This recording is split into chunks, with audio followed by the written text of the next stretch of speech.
আসসালামু আলাইকুম everyone, welcome to Mahmuda স্মিনিকিচেন। আজ আপনাদের সাথে শেয়ার করব খুবই মজাদার মসুর ডাল ভুনার রেসিপি। অনেকেই ভাবতে পারেন মসুর ডাল তো সবাই রান্না করতে পারে, এটা আবার দেখানোর কি আছে।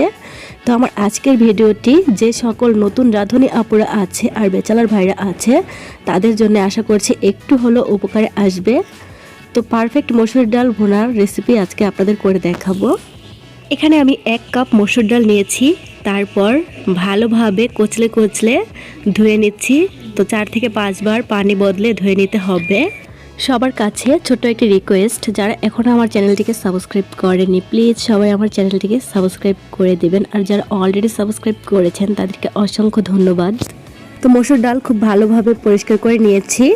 তো দেখতেই পাচ্ছেন এখানে আর কোনো ময়লা নেই, পানিটা পরিষ্কার বের হয়েছে। তো এখানে পানি দিয়ে আমি 20 মিনিটের জন্য মসুর ডালগুলোকে ভিজিয়ে রাখবো। তো ফিরে এলাম 20 মিনিট পর। 20 মিনিট ভিজিয়ে রাখার কারণে দেখুন ডালটা অনেকটাই নরম হয়ে গেছে। তো এটা রান্না করতেও সময় খুব কম লাগবে। এখন পানিটা ছেঁকে ফেলে দিয়ে তারপর চলে যাচ্ছি মূল রান্নায়। তো চুলায় একটি প্যান বসিয়ে দিয়েছি 2 টেবিল চামচ সয়াবিন তেল। তারপর দিয়েছি একটি মাঝারি সাইজের পেঁয়াজ কুচি। তো পেঁয়াজটাকে কিছুক্ষণ ভেজে নেব। তো এখানে ব্রাউন কালার করে ভেজে নেওয়ার খুব প্রয়োজন নেই, 1 মিনিটের মতো ভেজে নিলেই হবে। তারপর দিয়ে দিচ্ছি 1 চা চামচের থেকেও কম আদা রসুন বাটা। যেহেতু ডাল রান্না করব বেশি আদা রসুনের প্রয়োজন নেই, 1 চা চামচের মতো দিয়ে নিলেই হবে। আদা রসুন কিছুক্ষণ ভেজে নিচ্ছি, এতে করে কাঁচা গন্ধটা চলে যাবে, খুব সুন্দর একটা ফ্লেভার আসবে। তো তারপর দিয়ে দিচ্ছি স্বাদ মতো লবণ। তো এখানে লবণের পরিমাণটা অবশ্যই বুঝে দিবেন। রান্না শেষে যদি দেখেন লবণের পরিমাণটা কম হয়েছে তাহলে দেওয়া যাবে, লবণটা বেশি হয়ে গেলে কিন্তু খেতে ভালো লাগবে না। তারপর দিয়ে দিচ্ছি সামান্য পরিমাণ হলুদ গুঁড়ো, 1/2 চা চামচ মরিচ গুঁড়ো। ডাল রান্না করার সময় বেশি পরিমাণে হলুদের গুঁড়া দেওয়া যাবে না, যদি বেশি পরিমাণে হলুদের গুঁড়া দেওয়া হয় তাহলে হলুদ গুঁড়ার গন্ধ আসে, খেতে ভালো লাগে না। তো সামান্য পরিমাণ পানি দিয়েছি। তারপর দিয়ে দিচ্ছি 3টি ফালি করে রাখা কাঁচামরিচ। তো 1 মিনিটের মতো মশলা কষিয়ে নেব। তারপর দিয়ে দেব একটি মাঝারি সাইজের টমেটো কুচি ভালোভাবে মশলার সাথে মিশিয়ে নিয়ে 1 মিনিটের মতো কষিয়ে নিচ্ছি। তারপর দিয়ে দিচ্ছি আগে থেকে ধুয়ে রাখা মসুর ডাল, মশলার সাথে ভালোভাবে মিশিয়ে নেব। তারপরে 2 থেকে 3 মিনিটের মতো কষিয়ে নেব। 2 থেকে 3 মিনিট কষিয়ে নিয়ে তারপর দিয়ে দিচ্ছি পরিমাণ মতো পানি। যেহেতু ডালটাকে আমরা ভুনা করব তাই খুব বেশি পানি দেওয়ার প্রয়োজন নেই। তো এখানে আমি 2 কাপ পানি দিয়ে দিচ্ছি। তারপর চুলার আঁচ হাই হিটে রেখে 5 মিনিটের মতো ঢাকনা দিয়ে ঢেকে রাখবো। 5 মিনিট পরে ঢাকটা উঠিয়ে নেড়ে দেব। তো দেখা যাবে এরকম বলক চলে আসছে।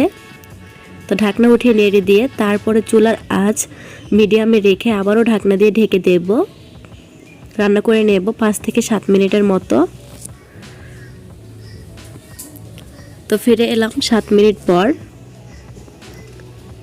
দেখুন ডালটা অনেকটাই ঘন হয়ে গেছে আর প্রায় সিদ্ধ হয়ে গেছে। এ পর্যায়ে এরকম একটি ঢাল ঘুটনি দিয়ে আমি একটু ঘুটে দেব। ডাল ঘুটে নেওয়া হয়ে গেছে। দেখুন ডালটা অনেকটাই ঘন হয়ে গেছে। এখন চলে যাব ডালের জন্য তড়কা বা বাগার তৈরি করার জন্য। চুলায় একটি প্যান বসিয়ে এর মধ্যে দিয়ে দিচ্ছি 2 টেবিল চামচ সয়াবিন তেল। তারপর দিয়ে দিচ্ছি কিছু রসুন কুচি, পেঁয়াজ কুচি এবং 3টি শুকনো মরিচ।